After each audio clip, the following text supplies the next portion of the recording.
प्रिय साधकों नमस्कार। ब्रह्मांड की महाशक्ति का अद्भुत रहस्य यह एक दिव्य ज्ञान है। ब्रह्मांड की अद्भुत शक्ति कुंडलिनी का रहस्य। ब्रह्मांड और कुंडलिनी ये दोनों शब्द अत्यंत गहन व रहस्यमयी है।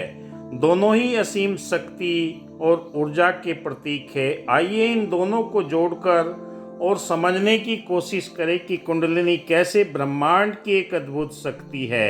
कुंडलिनी एक संस्कृत शब्द जिसका अर्थ होता है कुंडलित या सर्पिल। यह मानव शरीर में एक सूक्ष्म ऊर्जा है जिसे सर्प के रूप में दर्शाया जाता है। यह ऊर्जा रीढ़ की हड्डी के आधार में सोई हुई अवस्था में रहती है। यह जागृत होती है तो व्यक्ति को असीम ज्ञान और आध्यात्मिक अनुभव प्रदान करती है। हमारे जीवन के अंदर कुंडलिनी ऊर्जा को जागरण करने के कई तरीके बताए जाते हैं। प्राणायाम के द्वारा, ध्यान के द्वारा, योग मेडिटेशन के द्वारा। पर अगर सही आपको गुरु मिल जाए तभी आपने इस ऊर्जा को जागृत करना। अगर ये ऊर्जा आपके शरीर के अंदर बिना गुरु के जागृत होती है तो इतनी पावर में आती है तो आपके लिए कई खतरनाक अनुभव हो सकते हैं, जिस ऊर्जा को आप संभाल भी नहीं पाएंगे। इतनी ऊर्जा आपके मूलाधार चक्र में स्थित ये कुंडलिनी के रूप में सोई हुई अवस्था में रहती है। और जब ये जागृत होती है तो हमारे जीवन के अंदर कई तरह के परिवर्तन करना शुरू कर देती है। कुंडलिनी और ब्रह्मांड का संबंध सर्वव्यापी ऊर्जा। कुंडलिनी और ब्रह्मांड दोनों ही सर्वव्यापी ऊर्जा के रूप में ब्रह्मांड में फैली हुई शक्ति है। जब सब कुछ चलता है ये शक्ति हमारे शरीर में कुंडलिनी के रूप में विद्यमान रहती है। सूक्ष्म स्तर पर एकता।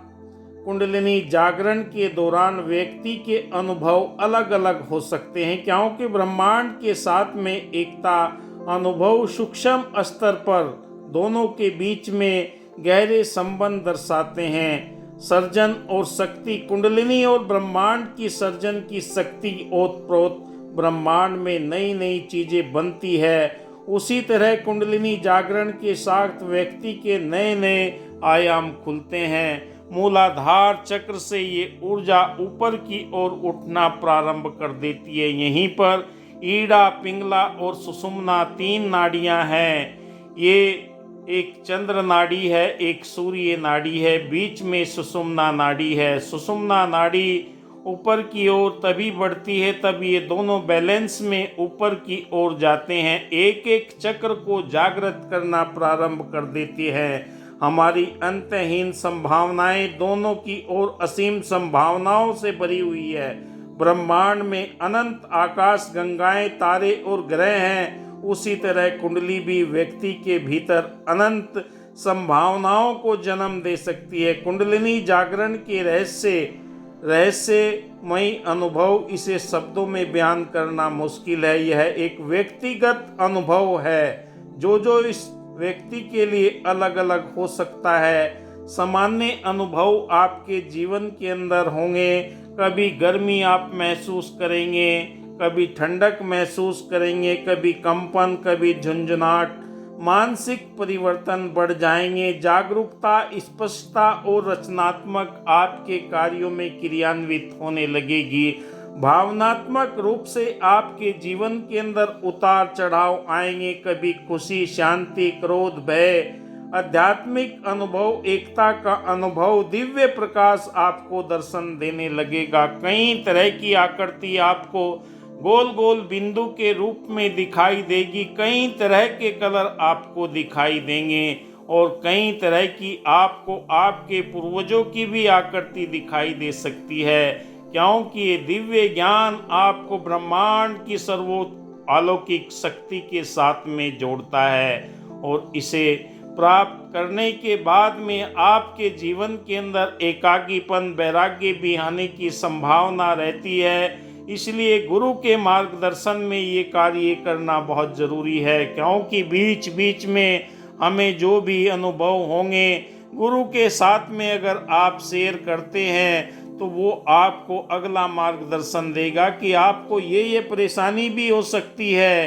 कभी कभी सोते हुए आपके पैरों से कोई आपको खींचता हुआ महसूस देगा, कभी आपको कई भयंकर आकृतियां नजर आएंगी। कुंडलिनी जागरण में सावधानियां क्या क्या करें? कुंडलिनी जागरण गंभीर विषय है, इसे हल्के में न ले, क्योंकि जब आप इस अध्यात्म के मार्ग के अंदर चलते हैं तो अनुभवी गुरु का मार्गदर्शन बहुत जरूरी है। बिना मार्गदर्शन के कुंडलिनी जागरण हानिकारक हो सकती है। ब्रह्मांड की कुंडलिनी ऊर्जा आपके जीवन के अंदर कई तरह के परिवर्तन करती है।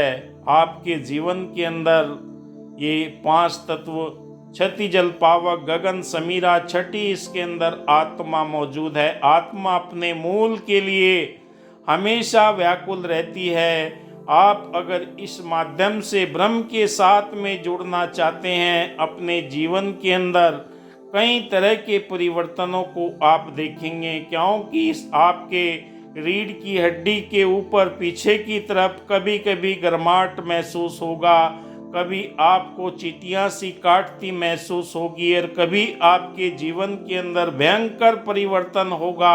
आपकी हाथ की मुद्राएं अपने आप बनने लगेगी, आपकी गर्दन अपने आप घूमने लगेगी। आपको अलग अलग जो अनुभव होंगे वो आपको, जब तक आप अपने शरीर को जागृत नहीं करेंगे, मंत्र जाप के द्वारा, ध्यान के द्वारा, सुमरन के द्वारा कोई भी विधि अपना सकते हैं, जब तक आपका शरीर जागृत नहीं होगा इस ऊर्जा को आप संभाल नहीं पाएंगे। क्योंकि धीरे धीरे रे मना, धीरे धीरे अगर आप इस कार्य को करते हैं तो आपके जीवन के अंदर सहन करने की पावर भी बढ़ती हुई चली जाएगी, और आप इसका अनुभव नित्य प्रति कर सकते हैं। एक दिन का कार्य नहीं है ये, निरंतर आपको अपने आप को मिटाने का कार्य है। मन के अंदर अहंकार, मन के अंदर लोभ लालच, कई तरह की इन बातों को अपने जीवन से आप मिटाकर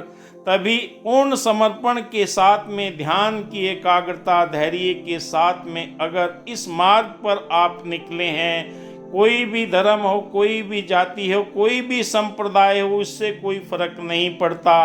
आप क्या करते हैं क्या नहीं करते, अगर इस क्षेत्र के अंदर आए हैं तो आपने एकांत में बैठकर ऐसी जगह का चुनाव करना जहां पर आपको हर तरीके से कोई परेशान ना हो, कोई आपको डिस्टर्ब ना करे। तब इस ध्यान के अंदर आप उतरने का अगर नियमित समय पर, नियमित स्थान पर और नियमित प्रक्रिया के माध्यम से ये कार्य करेंगे तो आपके जीवन के अंदर कुंडलिनी ऊर्जा के बहुत ही सकारात्मक परिणाम आपको देखने को मिलेंगे। भूत भविष्य वर्तमान की जानकारी स्वतः ही आपके पास में आना प्रारंभ हो जाएगी, क्योंकि ब्रह्मांड की अलौकिक शक्ति के साथ में नाता जोड़ना, एकमिक हो जाना, आपकी आत्मा शरीर से बाहर निकलकर ब्रह्म के साथ में मिलने के लिए ये प्रक्रिया प्रारंभ होती है। उससे पहले जो आपको तैयारी रखनी है, क्योंकि ऐसे भयानक दृश्य भी आपके समक्ष आएंगे, अगर आप उन्हें देखकर डर गए, भयभीत हो गए, तो आपके जीवन के अंदर ये कुंडलिनी ऊर्जा, कई साधकों ने मेरे पास में मैसेज किए हैं, फ़ोन किए हैं कि गुरुदेव ये बताइए कि मैं 10 दिन तक मेडिटेशन कर रहा था, अब मेरा शरीर सूखने लगा है, मुझे ये परेशानी होने लगी है। अधूरी जानकारी के साथ में अगर आप कुंडलिनी जागरण के साथ में छेड़छाड़ करेंगे तो आपके जीवन के अंदर ये परेशानी हो सकती है, क्योंकि जब तक आपकी पूर्ण रूपेण तैयारी न हो, चक्रों की सही जानकारी न हो, मूलाधार चक्र क्या है, सविधिष्ठान चक्र क्या है, मणिपुर चक्र क्या है, अनहद चक्र क्या है, विशुद्धि चक्र क्या है, आज्ञा चक्र क्या है, सहस चक्र क्या है, और इनके कौन देवता हैं, किन के माध्यम से ये ऊर्जा शांत की जाती है, किन के माध्यम से ये ऊर्जा ऊपर की ओर बढ़ाई जा सकती है।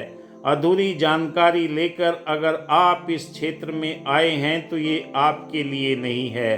पूर्ण जानकारी के साथ में योग्य गुरु को आप तलाश करें जो आपके जीवन के अंदर आपको इन 5 तत्वों की जानकारी कराए। छठी जल पावक गगन समीरा, छठी इसके अंदर आत्मा है, 5 कोष क्या है, 3 शरीर क्या है, हमारा स्थूल शरीर क्या है, सूक्ष्म शरीर क्या है, कारक शरीर क्या है, और हम कैसे इस ज्ञान को अपने जीवन के अंदर धारण कर सकते हैं।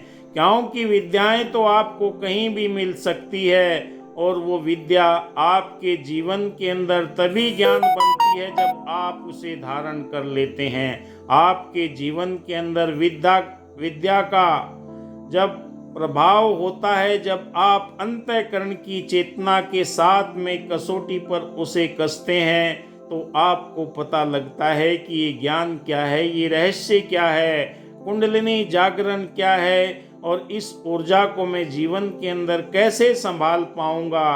क्योंकि अध्यात्म के इस क्षेत्र के अंदर उतरने से पहले आपको पूर्ण रूपेण अपने आप की तैयारी करनी पड़ेगी। आधी अधूरी जानकारी लेकर आप कहीं से भी कुछ भी अगर आप करना शुरू कर देंगे तो ये सांसों की साथ में आपकी छेड़छाड़ होगी, और जब छेड़छाड़ आप करोगे जो बिगाड़ आ जाएगा तो कहीं पर भी इसका उपचार नहीं मिलेगा। कोई भी अल्ट्रासाउंड, कोई भी एक्सरे मशीन, कोई भी आपकी सीटी स्कैन आपके अंदर की इस ऊर्जा को पहचान नहीं पाएंगे। सब नॉर्मल रहेगा, पर आपके शरीर के अंदर भयानक चीज़ें घटित होना शुरू हो जाती है। जैसे परमाणु रिएक्टर के अंदर परमाणु का कण डाला जाता है, जब वो विस्फोट करता है तो कई तरह से ऊर्जा उत्पन्न करता है। अगर आप उसे गलत जगह पर डालेंगे तो वो रिएक्टर के रूप में आपके शरीर के अंदर कहीं न कहीं नुकसान करना शुरू कर देगा। क्योंकि इस आध्यात्मिक चेतना के लिए आपको अपने मनोबल, आपका आत्मविश्वास इतना मजबूत होना चाहिए कि मैं इस ऊर्जा को अपने जीवन के अंदर धारण करने जा रहा हूँ। अपने देवी देवता, इष्ट भगवान जो भी है, उनकी आराधना के माध्यम से जब इस कार्य को आप प्रारंभ करते हैं तो आपके जीवन के अंदर धीरे धीरे परिवर्तन आते हैं, और वो सही गुरु के मार्गदर्शन में आपको बताएगा कि अब क्या होगा, अब क्या होगा। कई लोग मेरे पास प्रश्न करते हैं, मेरी कुंडलिनी जागृत हो गई। भाई, जब आपकी कुंडलिनी जागृत होगी तो अब आपके मन के अंदर क्या प्रश्न है, क्या सवाल है?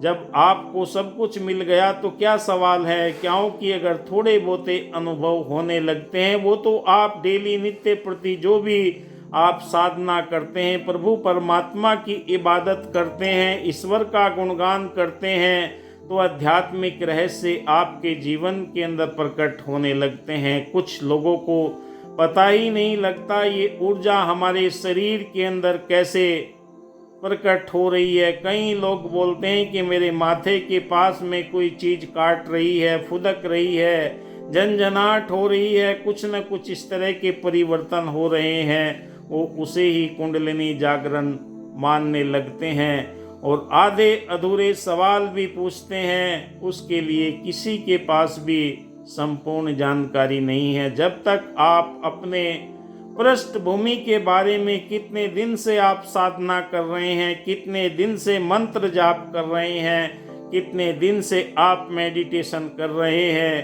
पूर्ण जानकारी नहीं होगी। कोई कुछ भी आपको नहीं बता सकता, क्योंकि ये ज्ञान आपके जीवन के अंदर आंधी की तरह प्रकट होता है। जैसे आंधी आती है ऐसे ही ये प्रकट होता है, और जब वर्षा होती है तब आंधी समाप्त होती है। ज्ञान का अमृत जब आपके आज्ञा चक्र से बरसने लगता है, कबीर जी का वो दोहा भी आता है कि बरसे कंबल भीगे पानी, क्योंकि कंबल बरसता नहीं है, पर आपकी आज्ञा चक्र से जब ये अमृत बरसता है तो आपके मणिपुर चक्र के ऊपर टपकता है। जब अनहद नाद आपको सुनाई देने लगता है और आपको मधुर संगीत सुनाई देने लगता है जो आपके कानों को अच्छा लगता है।